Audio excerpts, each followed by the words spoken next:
तो जय श्री राम सभी भाइयों को। तो आपका हमारे यूट्यूब चैनल पर स्वागत है। तो यह अल्फा गाड़ी है डीजल वाली, जिसका हमने सेल्फ खोला। सेल्फ खोलने के बाद पता लगा कि इसके अंदर पानी गया हुआ है।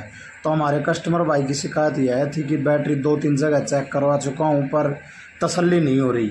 तो हमने पहले सेल्फ को चेक किया। सेल्फ को चेक करने के बाद ही पता लगा कि सेल्फ के अंदर ही दिक्कत है और बैटरी सही है।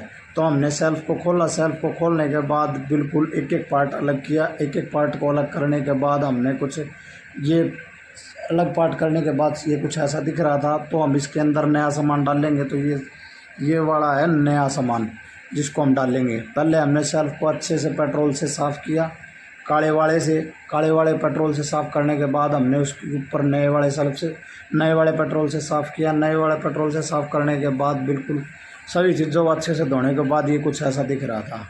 इसके बाद हमने इसको अच्छे से धोने के बाद सूखने के लिए रख दिया। रखने के बाद इसकी आई बारी फिट करने की। फिट करने से पहले हमने इसके अंदर आर्मेचर के कम्यूटेटर के सभी पीसों को अलग से साफ़ किया। कम्यूटेटर के सभी पीसों को अच्छे से साफ़ करने के बाद फिर आई बारी बुश ठोकने की। पहले हमने निकाला इसका पुराने वाला बुश, फिर हमने ठोका उसके अंदर नए वाला बुश ठोकने के बाद फिर हमने आर्मेचर के अंदर सेट करके चेक किया। बुश टाइट था तो हमने थोड़ी सी टाइट ठोका।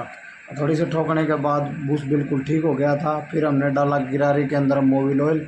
फिर हमने चिमटा डाल के होजिंग के अंदर डाल दिया। डालने के बाद हमने इसके अंदर डाला पिस्टन को साफ़ करके। पिस्टन को साफ़ करने के बाद हमने लगाया इसका सोलेनोइड स्विच, जिसको हम घुग्गी बोलते हैं।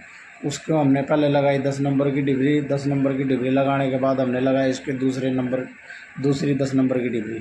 दोनों को लगाने के बाद हमने गोटी से अच्छे से टाइट किया। टाइट करने के बाद हमने आर्मेचर को घुमा के चेक किया। घुमा के चेक करने के बाद पता लगा बिल्कुल सही घूम गया था। नए वाला बोरिंग ठोक दिया था। फिर आई कार्बन लगाने की बारी। कार्बन लगाने के बाद हमने दोनों कार्बनों को अच्छे से लगाया।